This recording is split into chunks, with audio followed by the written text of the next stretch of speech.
ವಾಲ್ಮೀಕಿ ನಿಗಮದ ಬಹುಕೋಟಿ ಹಗರಣಕ್ಕೆ ಸಂಬಂಧಪಟ್ಟಂತೆ ತನಿಖೆ ನಡೆಸಿದ್ದ ಎಸ್ಐಟಿಯಿಂದ ಇಂದು ದೋಷಾರೋಪ ಪಟ್ಟಿಯನ್ನು ಕೋರ್ಟ್ಗೆ ಸಲ್ಲಿಕೆ ಮಾಡಲಾಗಿದೆ.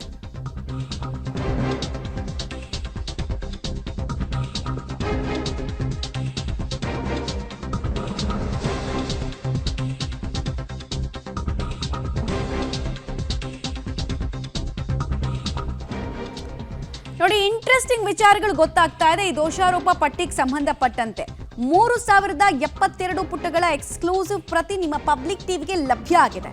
ದೋಷಾರೋಪ ಪಟ್ಟಿಯಲ್ಲಿ ನಾಗೇಂದ್ರ ಹಾಗೂ ದದ್ದಲ್ ಹೆಸರೇ ಇಲ್ಲ. ಇಡೀ ಅರೆಸ್ಟ್ ಮಾಡಿದಾರಲ್ಲ ನಾಗೇಂದ್ರ ಅವ್ರನ್ನ ಮತ್ತು ನಿಗಮದ ಅಧ್ಯಕ್ಷ ದದ್ದಲ್, ಇವರು ಅಬ್ಸ್ಕಾಂಡಿಂಗ್ ಆಗಿದ್ರಲ್ಲ, ಇವ್ರ ಹೆಸರೇ ಇಲ್ಲ. ನಾಗೇಂದ್ರ ಮತ್ತು ದದ್ದಲ್ ಹೇಳಿಕೆಯನ್ನ ಕೂಡ ದಾಖಲು ಮಾಡಿಲ್ಲ.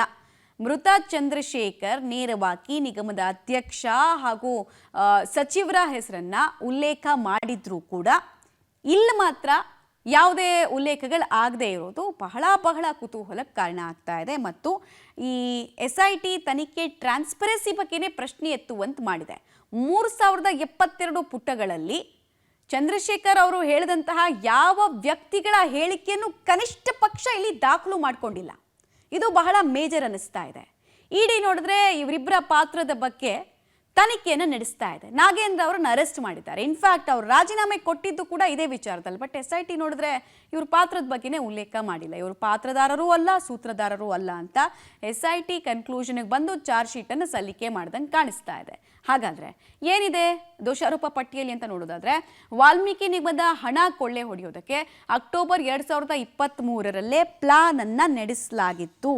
ಮಾನ್ಯತಾ ಟೆಕ್ ಪಾರ್ಕ್ನ ಫ್ಲಾಟ್ ಒಂದರಲ್ಲಿ ಮೊದಲ ಡೀಲಿಂಗ್ ಆಗಿತ್ತು ಅನ್ನೋದರ ಉಲ್ಲೇಖ ಇದೆ. 89 ಕೋಟಿ ಕೊಳ್ಳೆ ಹೊಡೆಯೋದಕ್ಕೆ ನಕಲಿ ದಾಖಲಾತಿಗಳನ್ನು ಸೃಷ್ಟಿಸೋಕೆ ಪ್ಲಾನಿಂಗ್ ಆಗಿತ್ತಂತೆ. ನಾಗೇಂದ್ರ ಆಪ್ತ ನೆಕ್ಕುಂಟಿ ನಾಗರಾಜರನ್ನ ಬಳಸಿ ಹಣ ಹೊಡೆಯೋದಕ್ಕೆ ಚಿಂತನೆ ಆಗಿತ್ತಂತೆ. MD ಪದ್ಮನಾಭ್ ಪರಿಚಯ ಮಾಡಿಕೊಂಡ ಸತ್ಯನಾರಾಯಣ ವರ್ಮ ಪರ್ಸೆಂಟೇಜ್ ಲೆಕ್ಕದಲ್ಲಿ ಕೋಟಿ ಹಣ ಕೊಡಿಸೋದಾಗಿ ವಂಚನೆಯನ್ನ ಈ ರೀತಿಯಾಗಿ ಮಾಡಿದ್ರಂತೆ. ಸಾಯಿ ತೇಜ ವ್ಯಕ್ತಿಯನ್ನ ನಕಲಿ ಬ್ಯಾಂಕ್ ಸಿಬ್ಬಂದಿ ಹಾಗೆ ತಯಾರಿ ಮಾಡಿಕೊಳ್ಳಲಾಗಿತ್ತು. ನಕಲಿ ಸಿಬ್ಬಂದಿಗೆ ಸಹಾಯ ಮಾಡಿದ್ರಂತೆ ಪದ್ಮನಾಭ್ ಮತ್ತು ಪರಶುರಾಮ್. 94 ಕೋಟಿ 73 ಲಕ್ಷ ಹಣವನ್ನ ಫಸ್ಟ್ ಫೈನಾನ್ಸ್ ಬ್ಯಾಂಕ್ಗೆ ವರ್ಗಾವಣೆ ಮಾಡಲಾಗಿತ್ತು.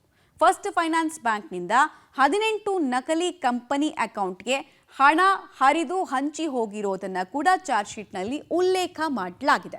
94 ಕೋಟಿ ಹಣ ವರ್ಗಾವಣೆಯನ್ನ ಆರೋಪಿಗಳು ಮಾಡಿಕೊಂಡಿದ್ದಾರೆ ಅಂತೆಲ್ಲ ಹೇಳಿದ್ದಾರೆ. ಬಟ್ ಯಾರ ಪ್ಲಾನಿಂಗು, ಯಾರ ಅಣತಿಯಂತೆ ಇಷ್ಟು ದೊಡ್ಡ ಅಮೌಂಟು ಟ್ರಾನ್ಸ್ಫರ್ ಆಯಿತು ಅನ್ನೋದ್ರ ಬಗ್ಗೆ ಎಲ್ಲೂ ಮೆನ್ಷನ್ ಮಾಡಿಲ್ಲ. ಇಂಟ್ರೆಸ್ಟಿಂಗ್ ಅಂದರೆ ಇವೇ ವಿಚಾರಗಳು. ಯಾಕಂದರೆ MD ಸೈನ್ ಇಲ್ಲದೆ ಆಗಿದೆ ಇಲ್ಲಿ ಅಂತಿದ್ದಾರೆ, ಅಧ್ಯಕ್ಷರ ಸೈನ್ ಇಲ್ಲದೆ ಆಗಿದೆ ಅಂತ ಅಂತಿದ್ದಾರೆ. ಇದು ಸಾಧ್ಯನಾ? ಈ ಚಾರ್ಜ್ ಶೀಟ್ನಲ್ಲಿ ನಂಬುವಂತಹ ವಿಚಾರಗಳು ಹಾಗೂ ನಂಬೋದಕ್ಕೆ ಸಾಧ್ಯ ಆಗದಂತಹ ವಿಚಾರಗಳು ಅನೇಕ ಇದೆ ಅನ್ನೋದಂತೂ ಮೇಲ್ನೋಟಕ್ಕೆ ಸ್ಪಷ್ಟ ಆಗ್ತಾ ಇದೆ. ವಾಲ್ಮೀಕಿ ನಿಗಮದ ಬಹುಕೋಟಿ ಹಗರಣದಲ್ಲಿ ನಿರೀಕ್ಷೆ ಮಾಡಿದಂತೆ ಕೇವಲ ಅಧಿಕಾರಿಗಳು ಮಾತ್ರ ಫ್ರೇಮ್ ಆಗಿದ್ದಾರೆ.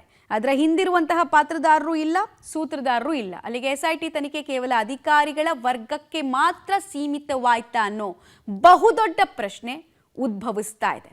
ಚಾರ್ಜ್ ಶೀಟ್ನಲ್ಲಿ ಉಲ್ಲೇಖ ಆಗದಿರುವಂತಹ 2 ಹೆಸರು ಇದೆಯಲ್ಲ, ಅದು ಬಹಳ ಕೋಲಾಹಲಕ್ಕೆ ಮುಂದಿನ ದಿನಗಳಲ್ಲಿ ಕಾರಣ ಆಗಬಹುದು.